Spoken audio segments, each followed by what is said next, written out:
Oi, gente, tudo bom? Começando um TV Síntese semanal. Hoje é sexta-feira, 3 de maio, e comigo aqui o Eduardo Vasconcelos, em São Paulo, e a Carolina Cruz, lá em Brasília. Tudo bom? A gente fala, hein? Dê um oi aí, um tchauzinho para a câmera. Oi, Digo, pessoal, como tudo bem? estão? Oi, Carol? gente! Vamos de resenha da semana, sextou. Não. É... Pois é, sextou com uma, mas a notícia não está muito boa lá no Rio Grande do Sul, né? Por causa das chuvas. Aconteceu uma catástrofe lá, a Defesa Civil informou hoje de manhã, ó, atualizou os números, eu vou ler aqui, por isso que eu estou olhando para o lado, tá? Os números, a gente tem hoje 235 municípios afetados lá no Rio Grande do Sul, com 56 feridos, 74 desaparecidos, 31 pessoas mortas. Então, assim, as chuvas causaram muito estrago, muitos estragos civis e muitos estragos à população, e não poderia ser diferente, afetou as redes de telecomunicações, afetou os provedores de internet e as operadoras móveis, né? Ontem eu fiz uma matéria falando da extensão dos problemas, e realmente a coisa é muito grave, tipo, é grave como nunca se viu.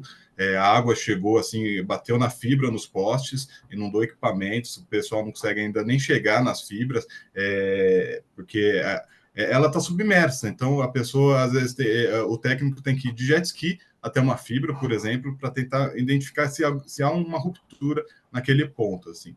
E qual a questão? Ah, poxa, mas o pessoal não vai usar banda larga neste momento. Né, nesse momento não vai. Quem está nessas regiões não tem condições nenhuma de usar, mas evidentemente quem quer chamar para o socorro precisa de uma conexão estável no celular, por exemplo, e a fibra não deixa de ser uma infraestrutura crítica para a transmissão dos dados, por exemplo, né?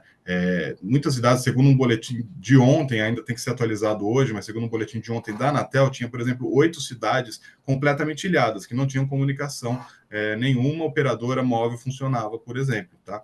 Então, a gente vai, hoje, ao longo do dia, ver se isso melhora, se vai ter sinal disponibilizado nessas cidades e volta. E para compensar em outras cidades que tinham pelo menos uma operadora funcionando, as operadoras, claro, a Tinha Viva, elas compartilharam o roaming entre si, ou seja, quem é cliente da Claro e a rede da Claro por acaso caiu, vai poder usar tranquilamente a rede da TIM nessa região automaticamente, ou da Vivo, o que tiver de pé, para conseguir se comunicar, para conseguir pedir ajuda, para conseguir informar os familiares do que está acontecendo. Então, essa é a situação que está tendo lá no Rio Grande do Sul. A gente vai tentar mostrar aqui imagens disso que eu falei, de como os equipamentos acabaram inundados, e o tamanho do problema, e a gente está acompanhando isso para ver se essa solução também depende muito da água baixar, né? Os técnicos não conseguem nem chegar aos pontos, como eu falei, tem gente que vai em jet ski para identificar onde teve rompimento de fibra. Essa água tem que baixar nos outros equipamentos para o cara conseguir mexer no equipamento de GPON, DWDM, esse tipo de coisa.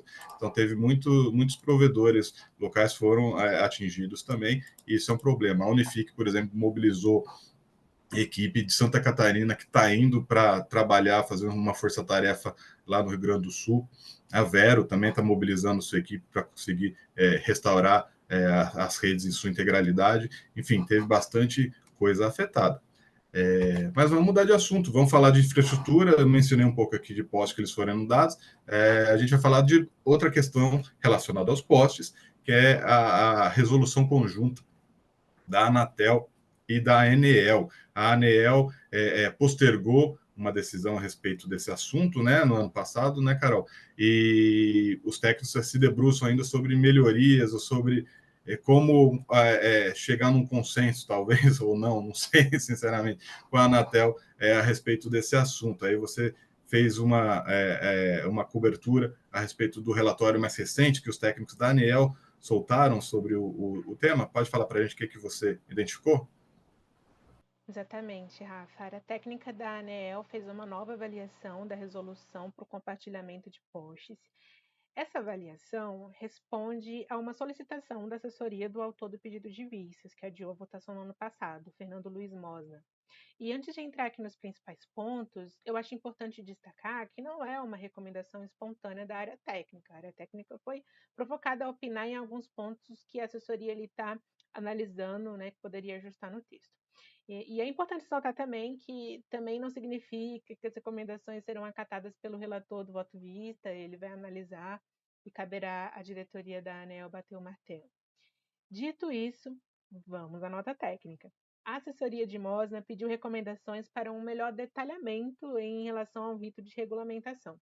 E aqui, nas palavras da própria área técnica, a alteração mais significativa que se propõe é a inclusão de uma nova responsabilidade para as distribuidoras, a de retirar dos postes todas as redes que não tenham sido identificadas pelas empresas de telecomunicações no prazo que elas irão dispor. Aqui, na prática, o que se tem é a inclusão da obrigação. Isso porque já até estava previsto que a exploradora de infraestrutura poderia retirar esses ativos não identificados, mas era poderia. A nova recomendação é que elas deverão, e mais, acrescenta também um prazo de 180 dias para que isso aconteça. Inclusive, esse debate sobre o que é escolha e obrigação está muito presente nessa nova fase do debate e envolve um outro ponto que eu separei aqui para destacar, que é a seção da exploração comercial. A minuta aprovada pela Anatel diz assim: a distribuidora de energia deverá ceder o direito de exploração comercial de espaços em infraestrutura sempre que houver interessados. Já a proposta da área técnica é substituir por a distribuidora de energia elétrica poderá ceder o direito de exploração comercial. E ponto. E essa questão ela já vinha sendo defendida pela diretoria da ANEEL, alguns integrantes, né? Embora o voto vista tenha sido pedido ali pelo Fernando Mosna, uma outra diretora, que é a Agnes, já tinha se manifestado ali na sessão que a gente teria uma definição sobre isso, mas foi adiado. A Agnes já tinha defendido que fosse facultativa, né, essa questão de você ceder ou não à exploração comercial. Enfim, tem outras mudanças nessa nota técnica, tem outras mudanças sendo recomendadas. Nós não vamos detalhar todas elas aqui, porque senão seria um vídeo muito grande, mas quem tiver um interesse, lá na nossa matéria, no site do Telesíntese, lá no finalzinho da matéria tem um link para íntegra da nota técnica. Então é só acessar e ver todos os pontos. Sobre a votação, eu tive a oportunidade de conversar com o presidente da ANAEL, o Sandoval Feitosa, há umas 2 semanas, e ele falou sobre a expectativa de retomar o debate dos postes nesse mês de maio, porque o relator, Elvio Guerra, que inclusive votou favorável à minuta que a Anatel também aprovou, está de saída da ANEEL. Maio é o último mês dele. Mas o presidente também disse que, a rigor, uma nova prorrogação não está descartada. Nesse caso, seriam dadas algumas considerações ali na reunião e uma nova prorrogação. A gente torce para que haja uma solução breve, né? Vamos acompanhar. Só uma observação, acho que uma consequência prática deste deverá a respeito da licença não, da limpeza dos postes, é que basicamente obriga as operadoras a pagarem, a financiarem a limpeza dos postes, porque o texto original fala que elas é que têm que arcar pagando para o explorador pela limpeza. E como agora o explorador vai ter que necessariamente limpar, então é certeza que elas vão ter que pagar isso de alguma forma e o mais rápido possível. Né? Então eu acho que ainda vai dar mais briga ainda esse deverá aí, tanto quanto dando o outro deverá lá no começo, a respeito do ceder ou não essa infraestrutura, né? Obrigado, Carol, pela seus inputs. Edu, vou chamar você agora, vamos falar um pouco do CEITEC. A ministra Luciana falou um pouco desse centro de tecnologia brasileiro que fica lá no Rio Grande do Sul, que produz chips, e ela está querendo expandir mais enfim, ela fala que expandindo e atualizando os equipamentos, o CEITEC vai conseguir se tornar mais independente, produzir e andar com as próprias pernas. Hoje ele é deficitário, né? Conta para a gente o que você ouviu aí, o que ela falou no Net Mundial. É isso aí, Rafa. A ministra Luciana Santos participou nessa semana do evento NET Mundial +10, que aconteceu aqui em São Paulo, e ela deu indicações sobre o futuro do CEITEC, e é bom a gente lembrar que até outro dia, praticamente, a CEITEC estava ali na lista de estatais que seriam privatizadas. Mas com a mudança de governo, desde o primeiro dia, o governo Lula disse que iria tirar o CEITEC da lista de privatizáveis, retirou a ministra Luciana Santos à frente, ali do Ministério da Ciência e Tecnologia, já indicou planos, né, para essa instalação. A ideia é retomar o CEITEC esse ano, as atividades produtivas dele, e nessa semana, especificamente, ela disse que nessa busca por inserção no mercado de semicondutores, ela vê uma oportunidade do Brasil produzir chips especificamente para a indústria automotiva e com possibilidade de exportação, principalmente para a América Latina. Então, os planos do governo vão por esse caminho. A ministra não indicou exatamente orçamento ou investimentos práticos, mas ela disse que ainda este ano o governo pretende atualizar a sala limpa do CEITEC. Sala limpa é aquela parte da instalação em que tem todo um controle de temperatura, de quem entra e sai, para que a produção possa ser feita sem nenhum tipo de interferência ou contaminação. Então, o governo quer atualizar essa sala limpa, ainda esse ano, pelo menos foi isso que ela disse, e para retomar essa produção de semicondutores, tendo aí em vista a indústria automotiva e ela até citou grandes oportunidades na América Latina. Então, o governo quer não só produzir chips, mas também exportar chips para os nossos vizinhos aqui. Vamos ver se vai sair ainda esse ano, já estamos em maio. No ano passado, a ministra já tinha dito que o governo deveria, pensava em retomar o CEITEC, as atividades operacionais dele neste ano, e, bom, parece que está caminhando, mas a gente ainda precisa de alguma coisa um pouco mais concreta em termos de orçamento e de investimentos para essa instalação.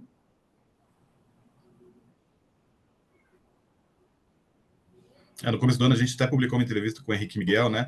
Que ele é secretário, ele é parte lá do NCTI e trabalha diretamente com essa questão dos semicondutores. Ele já antecipava isso, de que o governo estudava e via muita oportunidade nessa parte de fornecimento para a indústria de automobilística, como diversificação da cadeia, né? De alguns semicondutores, de alguns componentes mais básicos.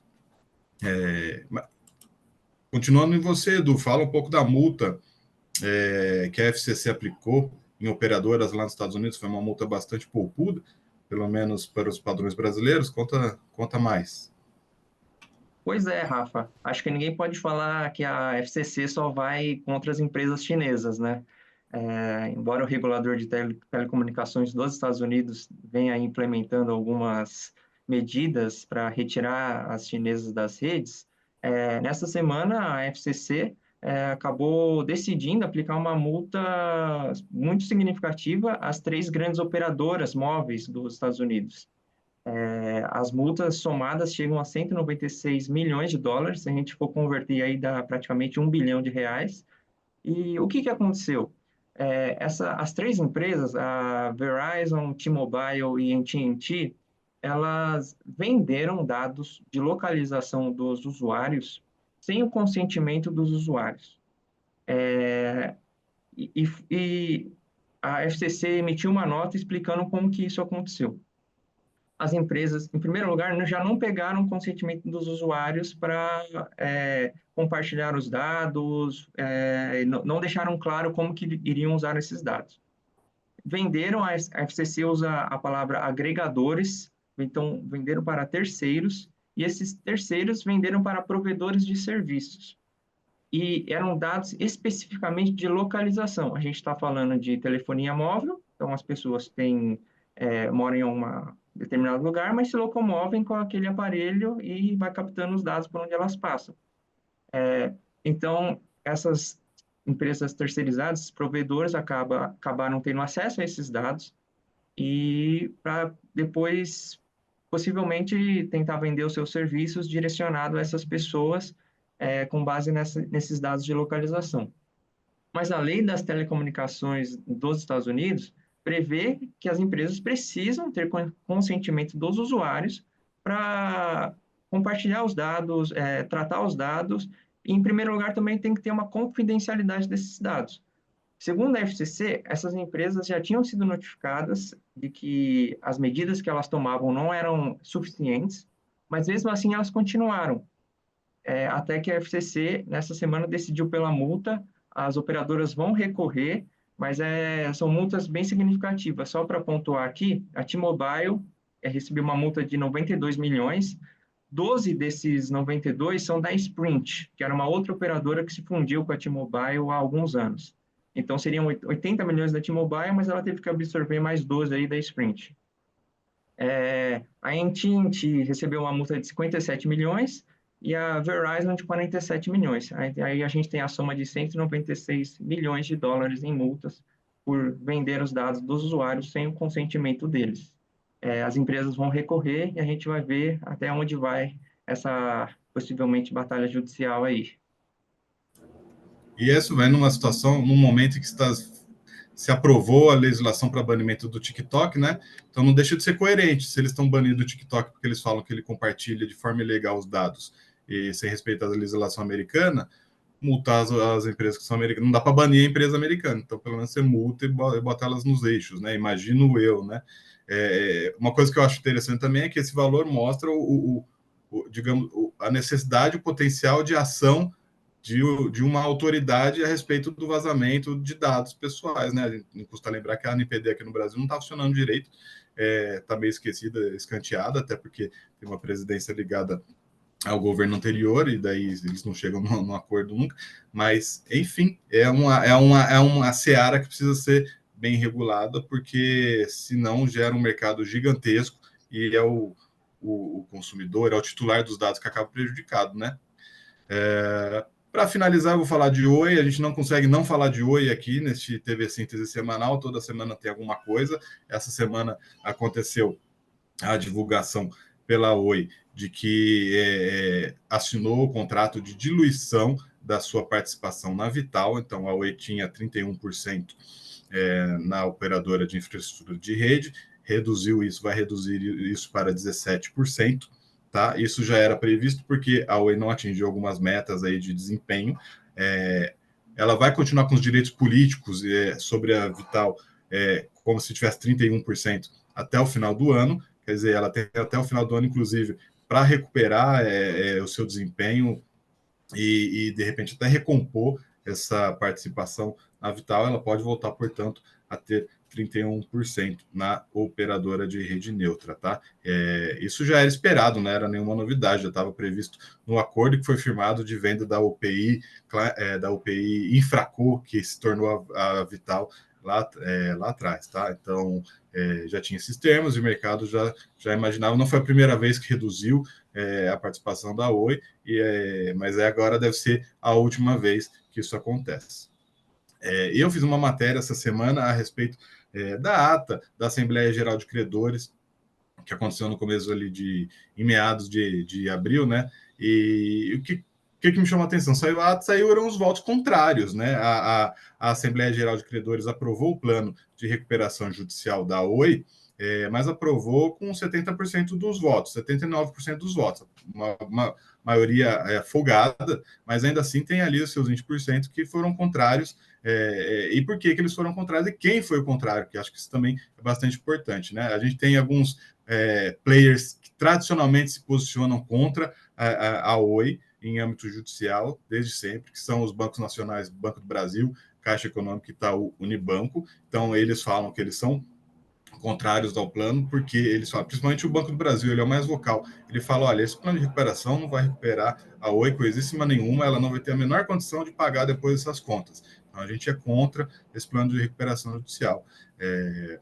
Caixa e Itaú vão também no mesmo sentido e batem na questão do não litigar. O que acontece? Tem um acordo, tem uma cláusula no plano de recuperação judicial, que é quem aderir ao plano acaba concordando em não entrar na justiça contra a Oi por quaisquer das questões que atualmente estejam em pé, entendeu? Apenas para questões novas que surgirem depois da assinatura. E aí eles falam que isso é ilegal. A própria ESPN Brasil também foi contra a aprovação do plano, também pelo mesmo motivo. E a ESPN ainda acrescenta e fala, olha, e as propostas ali, as opções em que eu posso me enquadrar como dentro dessa SRJ, nenhuma contempla. Eu acho que eu não me encaixo direito em nenhuma das opções e são todas muito ruins, todas multiplicaram, aumentaram o tempo de pagamento sem eu ter qualquer garantia ou certeza de que eu vou receber daqui a 20 anos ou 25 anos, por exemplo, esse dinheiro. Então, a ESPN é contra por causa disso. A gente também teve o caso muitos casos, aliás, de fornecedores, como teve a Nokia, teve a Claro, teve NTT, teve vários fornecedores da Oi que falaram, olha, eu não estou nem concordando nem discordando com o plano, o que eu estou falando aqui, pelo que está apresentado, eu me encaixo ou como fornecedor parceiro nessa recuperação judicial. De qualquer forma, seja como eu for ser inserido nessa recuperação judicial, eu não vou obedecer, eu não concordo com a cláusula de não litigar, e acho que isso não é ilegal, não se sustenta. Então, assim, o que a gente tem de cenário é a recuperação judicial deve acontecer, a Justiça ainda está homologando, o Ministério Público ainda deve dar uma olhada e passar seu parecer a respeito do que foi aprovado, né? Não é obrigatório, mas é bem possível que isso aconteça, porque já aconteceu das outras vezes, e a Justiça ainda vai ter que homologar esse material.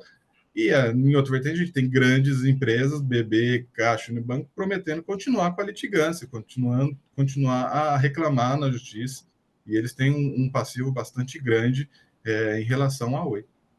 Tá bom, gente? Então é isso. Obrigado pela participação de vocês. Carol, muito obrigado. Sextou agora. Bom fim de semana para você em Brasília. Edu, a gente se Bom fim vê de até semana semana, que vem, gente. pessoal.